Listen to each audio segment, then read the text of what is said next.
छठा अध्याय नारद जी के पूर्व चरित्र का शेष भाग। श्री सूत जी कहते हैं, शौनक जी, देवर्षि नारद के जन्म और साधना की बात सुनकर सत्यवती नंदन भगवान श्री व्यास जी ने उनसे फिर यह प्रश्न किया। श्री व्यास जी ने पूछा, नारद जी, जब आपको ज्ञानोपदेश करने वाले महात्मा गण चले गए तब आपने क्या किया? उस समय तो आपकी अवस्था बहुत छोटी थी। स्वयंभुव, आपकी शेष आयु किस प्रकार व्यतीत हुई और मृत्यु के समय आपने किस विधि से अपने शरीर का परित्याग किया? देवर्षे, काल तो सभी वस्तुओं को नष्ट कर देता है, उसने आपकी इस पूर्व कल्प की स्मृति का कैसे नाश नहीं किया? श्री नारद जी ने कहा, मुझे ज्ञानोपदेश करने वाले महात्मा गण जब चले गए तब मैंने इस प्रकार अपना जीवन व्यतीत किया। यद्यपि उस समय मेरी अवस्था बहुत छोटी थी। मैं अपनी मां का इकलौता लड़का था। एक तो वह स्त्री थी, दूसरे मूढ़ और तीसरे दासी थी। मुझे भी उसके सिवा और कोई सहारा नहीं था।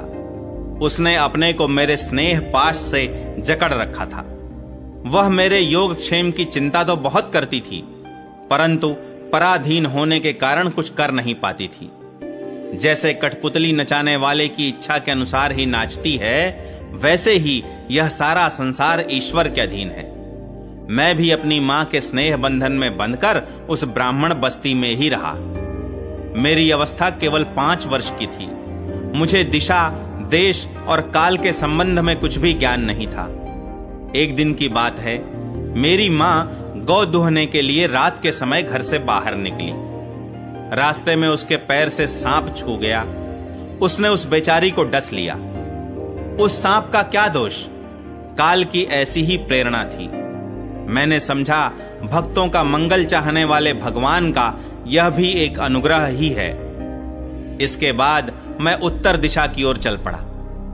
उस ओर मार्ग में मुझे अनेकों धन धान्य से संपन्न देश, नगर, गांव, अहीरों की चलती फिरती बस्तियां, खाने, खेड़े, नदी और पर्वतों के तटवर्ती पड़ाव, वाटिकाएं, वन, उपवन और रंग बिरंगी धातुओं से युक्त विचित्र पर्वत दिखाई पड़े।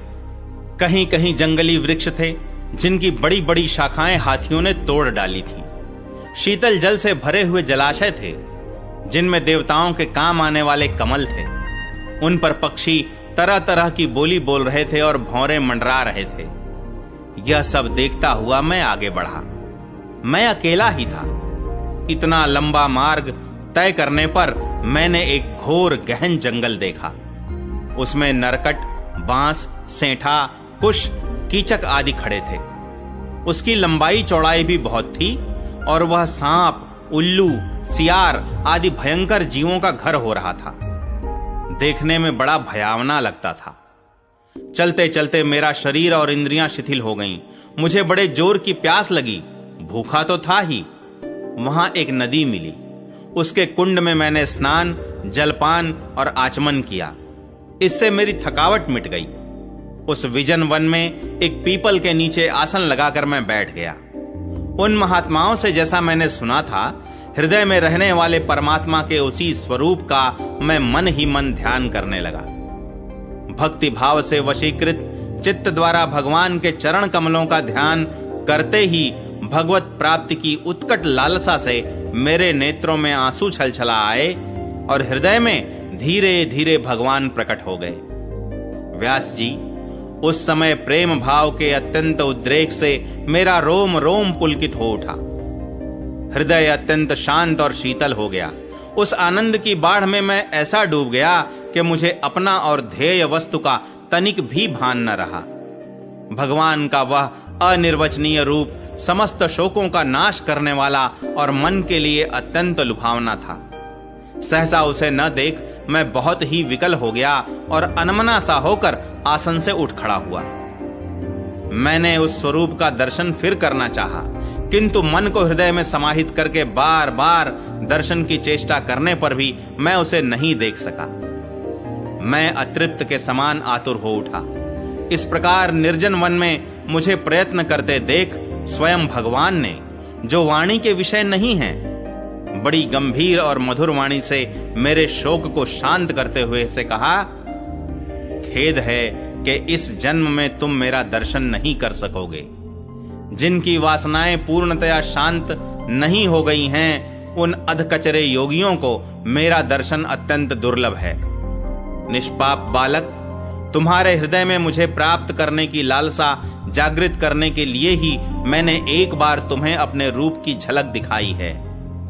मुझे प्राप्त करने की आकांक्षा से युक्त साधक धीरे धीरे हृदय की संपूर्ण वासनाओं का भली भांति त्याग कर देता है। अल्पकालीन संत सेवा से ही तुम्हारी चित्त वृत्ति मुझमें स्थिर हो गई है।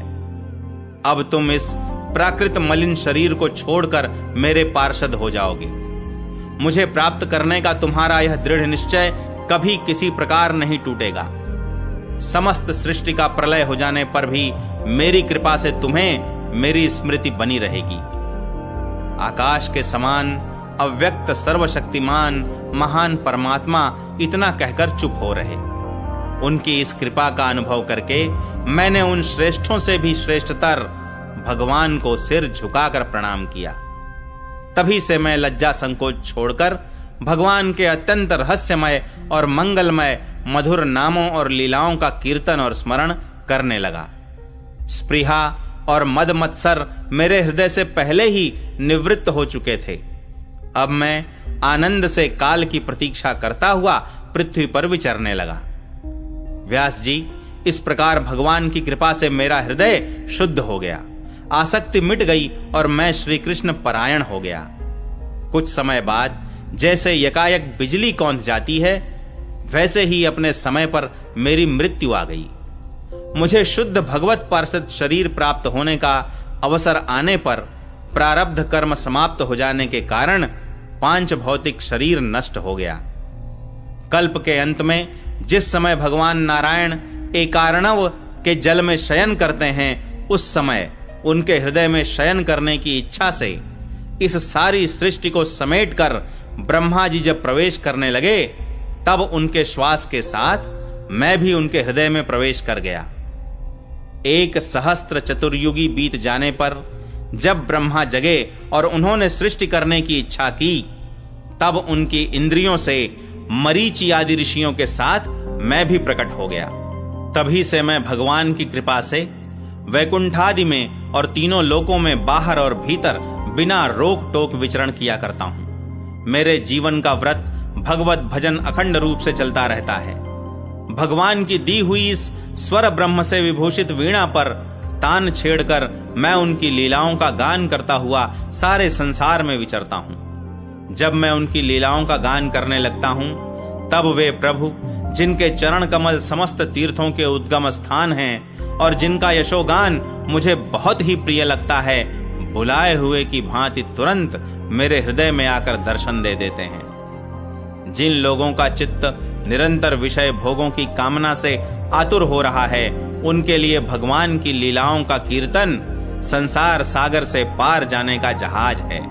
यह मेरा अपना अनुभव है। काम और लोभ की चोट से बार बार घायल हुआ हृदय श्री कृष्ण सेवा से जैसी प्रत्यक्ष शांति का अनुभव करता है, यम नियम आदि योग मार्गों से वैसी शांति नहीं मिल सकती। व्यास जी, आप निष्पाप हैं।